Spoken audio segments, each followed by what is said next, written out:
Bismillahirrahmanirrahim. Dear students, I am Zafar Iqbal, assistant professor computer science DPS college उकाड़ा।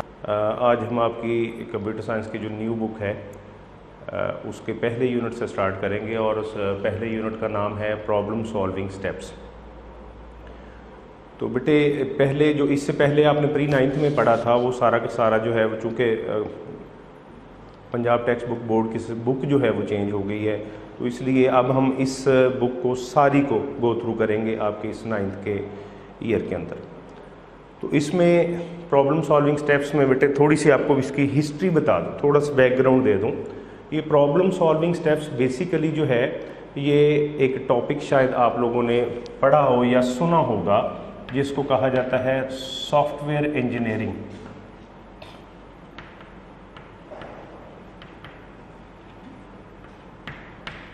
ये software engineering से मुतल्लिक़ है बेटे। Software engineering programme बनाने को कहा जाता है। मैं मुख्तसर सा करके सादा अल्फाज में आपको समझा रहा हूँ कि सॉफ्टवेयर इंजीनियरिंग जो है वो कहा जाता है कि जब कोई सॉफ्टवेयर डेवलप किया जाता है तो उसके सारे नो हाउ, उसके सारे वेयर अबाउट्स, वो कैसे कैसे काम करता है या किन किन फीचर्स को मद्देनज़र रख के बनाया जाएगा, क्या क्या काम करेगा, कैसे कैसे करेगा। तो सॉफ्टवेयर इंजीनियरिंग आम तौर पर की जाती है डिग्री लेवल पे। जब आप BSc वगैरह में एडमिशन लेते हैं या BS भी शॉर्ट करके उसे कहा जाता है, या इससे पहले जो एक पैटर्न था मास्टर्स कंप्यूटर साइंस MCS जिसे कहा जाता था, तो उनमें से किसी एक में जब एडमिशन लिया जाता था तो उसके अंदर ये बाकायदा एक डिग्री क्लास के अंदर एक एज ए सब्जेक्ट पढ़ाया जाता है और फिर इसको इसके ज़रिए से स्टूडेंट्स जो हैं, या यूँ कह लें जब इसको स्टूडेंट्स अच्छी तरह से लर्न कर लेते हैं तो एक अच्छे प्रोग्रामर बन जाते हैं और फिर प्रोग्रामिंग स्किल उनकी डेवलप हो जाती है और वो इस काबिल हो जाते हैं कि मार्केट के अंदर अब अपने सॉफ्टवेयर बना के सेल करें, या फिर कुछ चंद दोस्त मिल जाते हैं और मिल के एक सॉफ्टवेयर हाउस डेवलप कर लेते हैं। सॉफ्टवेयर बनाने वाली कंपनी, उसे सॉफ्टवेयर हाउस कहा जाता है।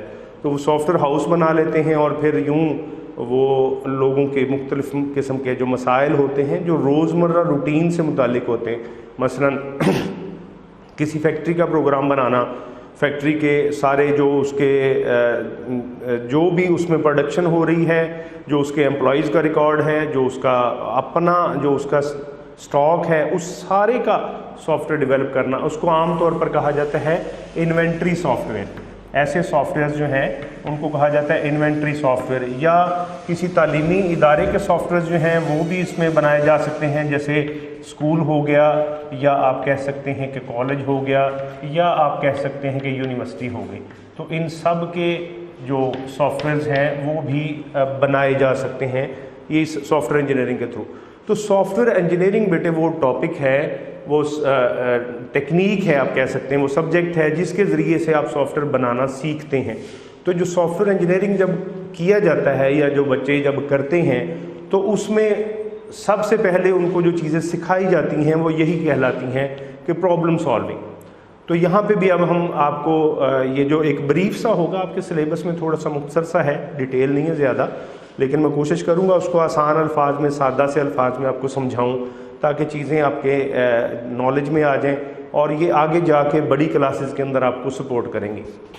तो प्रॉब्लम सॉल्विंग स्टेप्स में जब हम जाते हैं तो सबसे पहले हमें ये ज़रूरत है डिफ़ाइन करने की कि प्रॉब्लम क्या होता है। सबसे पहले जो हमें चीज़ देखने की ज़रूरत है वो ये है कि प्रॉब्लम क्या होता है। पहले हम ये देखेंगे व्हाट इज़ प्रॉब्लम।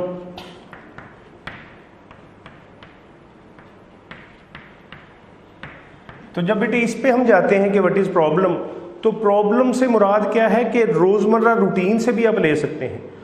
हमारी पूरी लाइफ जो है ये प्रॉब्लम से भरी हुई है। हम चाहे खाना खाएं तो भी एक प्रॉब्लम है, हम ग्राउंड में खेलने के लिए जाएं तो भी एक प्रॉब्लम है, हम रोड पे ट्रैफिक में रमा दवा हैं, शामिल हैं तो भी एक प्रॉब्लम है। हमें हर वक्त किसी न किसी एक चैलेंज का सामना है, किसी मसले का सामना है और हम अपने उस मसले को मुख्तलिफ़ तरीक़ों से हल करते हैं।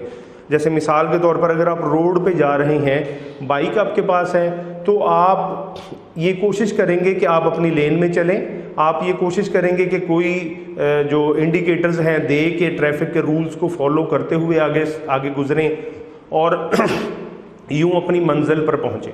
इसी तरह से जब आप ग्राउंड में हैं, जब आप ग्राउंड में खेल रहे हैं, कोई मैच है, कोई आपका ओपोनेंट है, तो उसमें आपकी ये कोशिश होती है कि आपने मैच को विन करना है, नो मैटर कि वो कौन सा मैच है, वो क्रिकेट है, हॉकी है, फुटबॉल है, कुछ भी है। तो आपका एक उस वक्त आपके सामने जो चैलेंज दरपेश होता है, जो प्रॉब्लम है, वो ये कि आपने उस मैच को विन करना है। उसके लिए, उस प्रॉब्लम को हल करने के लिए आप मुख्तलिफ तरीके इख्तियार करते हैं, मुख्तलिफ स्ट्रेटजीज़ अप्लाई करती हैं कि इस तरह से करें, इस तरह से करें, इस तरह से करें।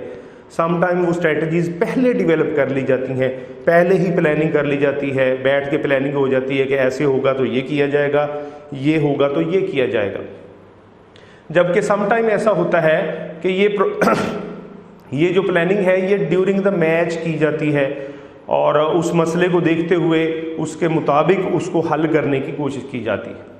तो यहाँ पर भी ये है कि अगर हम कंप्यूटर के हवाले से बात करें तो प्रॉब्लम क्या है कि किसी एक दिए गए मसले को हल करना। कोई भी आपके पास प्रॉब्लम है, फॉर एग्जांपल आपको एक सॉफ्टवेयर बनाने को कहा गया है, तो वो एक आपके लिए प्रॉब्लम है। फॉर एग्जांपल आपके लिए कहा गया है कि किसी एक एप्लीकेशन सॉफ्टवेयर में कोई काम कर दें, कोई फाइल बना दें, वो भी एक प्रॉब्लम है।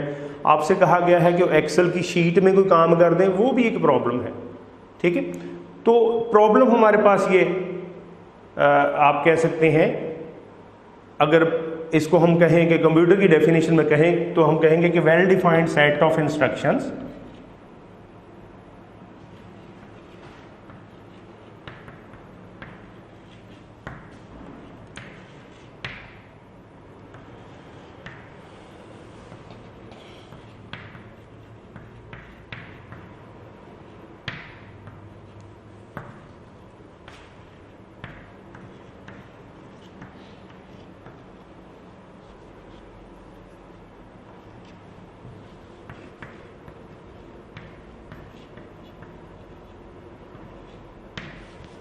इसको हम कहते हैं कि एक छोटी सी डेफिनेशन हम इस सेंस में ले लेते हैं कि हम क्या कह रहे हैं कि well defined set of instruction to solve a problem. Computer में हम क्या कहते हैं कि कंप्यूटर को हिदायत देते हैं कोई काम करने के लिए, किसी मसले को हल करने के लिए।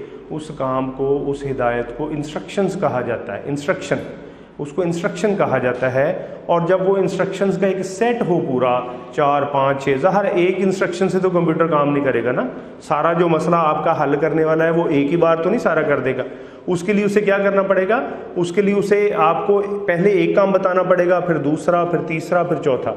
क्योंकि ये याद रखें कि मैं पहले भी, हम जब प्री 9th में भी आप लोगों ने पढ़ा था तो मैंने आपको बताया था कि कंप्यूटर एक ऐसी मशीन है जो बिल्कुल भी आप कह सकते हैं कि अक्लमंद नहीं है, बिल्कुल उसमें सोचने समझने की कोई चीज़ नहीं, जस्ट अ मशीन। और आप उसे कहेंगे ये गलत कर दो तो वो गलत कर देगी, और आप उसे कहेंगे सही कर दो तो वो सही कर देगी, या आप कहेंगे ऐसे कर दो, जैसे कहेंगे वो वैसे कर देगी।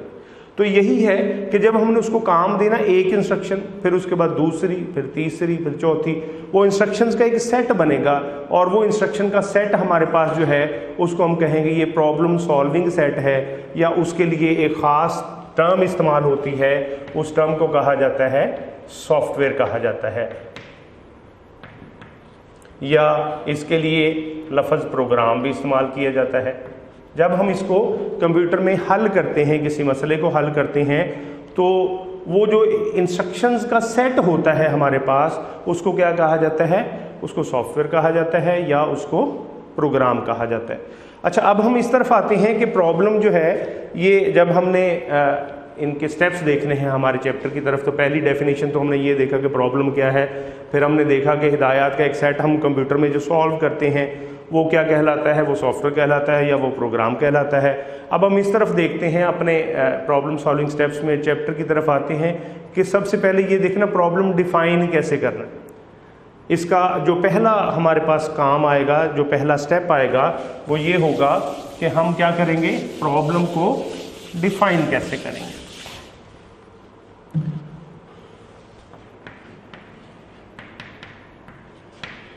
Define a problem. अब जब बेटे डिफाइन अ प्रॉब्लम की बात होती है तो इसका मतलब क्या है कि आपने ये बताना है कि प्रॉब्लम है क्या। अब प्रॉब्लम है क्या से मुराद क्या है कि very clear set of statements या very clear set of instructions आप कह सकते हैं। बड़े सादा से अल्फाज में, वाज़ेह अल्फाज में आपने बताना है कि ये मसला है क्या, यानी कंप्यूटर को बताना है। या दूसरे लफ्ज़ों में अगर आप इसको इस तरह से ले लें कि आप सॉफ्टवेयर डेवलपर हैं, आप सॉफ्टवेयर इंजीनियर हैं और आप प्रोग्राम बनाने चले गए हैं, आप कहीं किसी इदारे का, किसी कंपनी का, किसी जगह का सॉफ्टवेयर बना रहे हैं, तो वहाँ पर आपने सबसे पहले समझना है कि प्रॉब्लम है क्या। ठीक है, या तो वो जो ओनर होगा जिसने आपसे सॉफ्टवेयर बनवाना है, या तो वो आपको बताएगा, और अगर इन केस वो नहीं बताता तो फिर आपने उससे क्यूरी करनी है, आपने उससे पूछना है, आपने उससे डिफरेंट क्वेश्चन करने हैं कि जी ये क्या करना चाहते हैं आप, आपका मसला क्या है, किस मसले के सोल्यूशन के लिए आप प्रोग्राम बनवाना चाहते हैं, या आप क्यों बनवाना चाहते हैं, या आप इसके बनाने से आपको फ़ायदे क्या हासिल होंगे। ठीक है, ये सारी चीज़ें जो हैं ये आपको प्रॉब्लम को डिफ़ाइन करने में मदद करेंगी। तो सबसे पहला काम जो होता है वो ये होता है कि आपने प्रॉब्लम को डिफ़ाइन करना होता है। यानी दूसरे लफ्ज़ों में ये भी कह सकते हैं कि ऐसा प्रोग्राम का, ऐसा आप यूँ कह सकते हैं, ऐसा प्रॉब्लम या ऐसी स्टेटमेंट जिसके अंदर कोई एम्बिग्यूटी ना हो, यानी जिसके अंदर कोई मुबहिम चीज़ ना हो, कोई खुफिया चीज़ ना हो, बल्कि सादा और वाज़ेह अल्फाज में बताई गई चीज़ हो, उसे हम कहेंगे ये हमारा प्रॉब्लम है, या ये क्या है, एक वेल डिफाइंड प्रॉब्लम है। यानी वो ऐसा प्रॉब्लम जो बिल्कुल सादा आसान होगा, उसे क्या कहा जाएगा, वेल डिफाइंड प्रॉब्लम कहा जाएगा।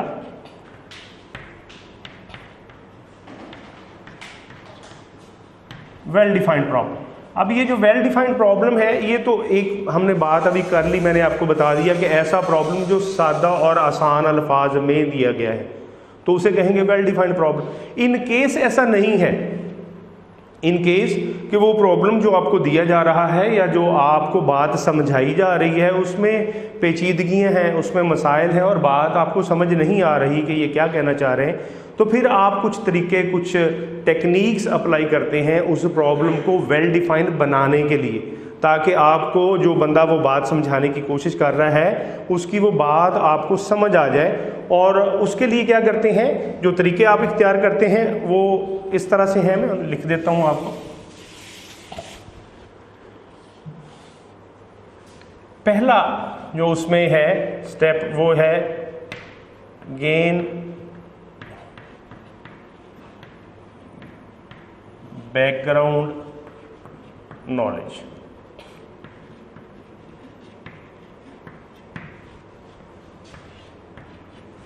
दूसरा उसका नाम है जी यूज गेसेस, और तीसरा इसमें जो तरीकाकार है उसका नाम है ड्रॉ अ पिक्चर।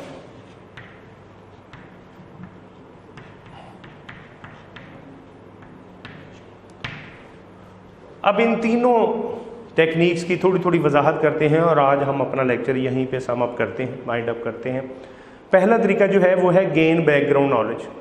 अब बैकग्राउंड नॉलेज क्या है, आप उस इदारे का पहले देखेंगे कि इसका हिस्टोरिकल पर्सपेक्टिव क्या है, ये कंपनी, ये इदारा, वो इंस्टीट्यूशन, वो ऑर्गेनाइजेशन जिसके लिए आप सॉफ्टवेयर बना रहे हैं, वो उसका बैकग्राउंड क्या है, कैसा है, वो इदारा जो था उसने माजी में कैसे कैसे काम किए हैं या किस किस तरह से वो काम करता रहा है, या दूसरे लफ्ज़ों में आप ये भी कह सकते हैं आप उसके करंट वर्किंग को समझेंगे कि इस वक्त उसकी वर्किंग हो रही है तो किस तरह की हो रही है, किस तरह से वो काम कर रहे हैं, कॉपी वर्क कर रहे हैं, पेपर वर्क कर रहे हैं, किस तरह से, कौन सी रिकॉर्ड कैसे मेंटेन किया जा रहा है, चीज़ों को मेंटेन कैसे कर रहे हैं। अब जब उसका बैकग्राउंड नॉलेज आप लेंगे तो इसके साथ साथ आप क्या करेंगे, आप अपने एक्सपीरियंस को भी इस्तेमाल करेंगे। ये बात जो होती है, ये जो पॉइंट होता है, ये आप कह सकते हैं एक्सपीरियंस्ड सॉफ्टवेयर डेवलपर के लिए होता है। एक्सपीरियंस डेवलपर, जो बंदे, जो लोग जो सॉफ्टवेयर डेवलप करते हैं, जो बनाते हैं, जब उनको काफ़ी सारा नॉलेज हो जाता है, उनका एक्सपीरियंस काफ़ी सारा हो जाता है, उनको पता चल जाता है, यानी मुख्तलिफ इदारों के सॉफ्टवेयर बना चुके होते हैं। जैसे मिसाल के तौर पर कोई फ्रिज बनाने वाली कंपनी है और उसका सॉफ्टवेयर वो बनाने गया है बंदा, और उसने इससे पहले कुछ 20-25 ऐसी फर्मों के सॉफ्टवेयर बनाए हैं जो फ्रिज बनाती हैं, तो उसको फिर उनके मसाइल ऑलमोस्ट मिलते जुलते होते हैं, उसको उनका पता होता है। वहाँ से वो क्या कर सकता है, वो अपना बैकग्राउंड नॉलेज इस्तेमाल कर सकता है और साथ ही साथ कंपनी जो है उसकी हिस्ट्री को देखेगा कि ये काम इसमें अगर होता रहा है तो कैसे होता रहा है, और फलां कंपनी का जब मैंने सॉफ्टवेयर बनाया था तो उसमें भी इस तरह के मसाइल थे और उसको मैंने कैसे हल किया था, ये वो अपने नॉलेज से चीज़ें समझ लेता है। तो यहाँ से प्रॉब्लम को उसको समझने में एक टेक्निक जो है ये आसानी देती है। लेकिन ये टेक्निक किनके लिए है, जो एक्सपीरियंस्ड सॉफ्टवेयर डेवलपर हैं, जो एक्सपीरियंस्ड प्रोग्रामर होते हैं, ये उनके लिए टेक्निक है। अच्छा, दूसरी टेक्निक बेटे इसमें जो आती है वो है यूज़ गेसेस। नाम से ही आपको समझ आ गई होगी, गैस लगाना, तुक्के मारना भी कह सकते हैं, ठीक है। लेकिन ये है कि अंदाज़ा लगाना, इसके लिए प्रॉपर वर्ड हम यूज़ कर सकते हैं एस्टीमेट, कि वो एस्टीमेट किया जाता है कि जब एक प्रॉब्लम को डिफ़ाइन किया जाना है, और आम तौर पर ये ऐसा ही होता है जब आप किसी इदारे में सॉफ्टवेयर बनाने जाते हैं।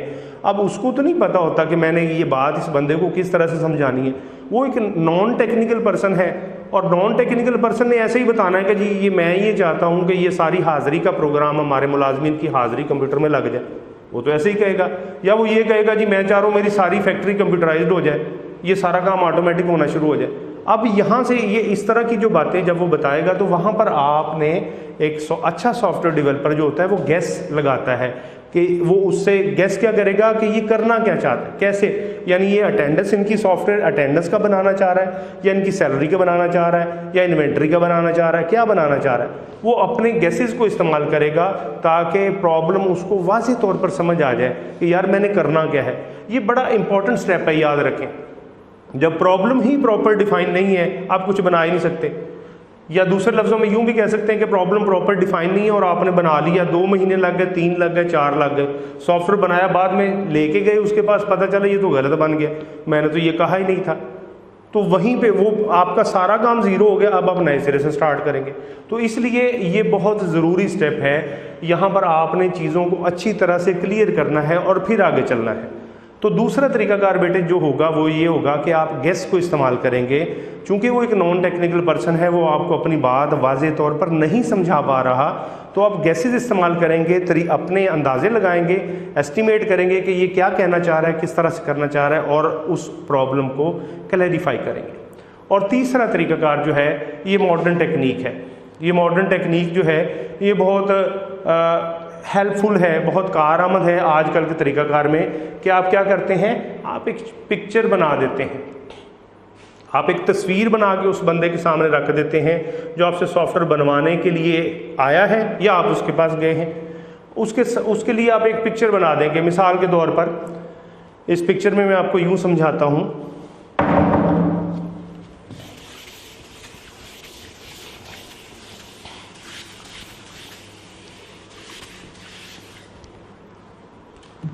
जैसे एक एग्जांपल दे रहा हूं आपको, जैसे हम कहते हैं कि एक ये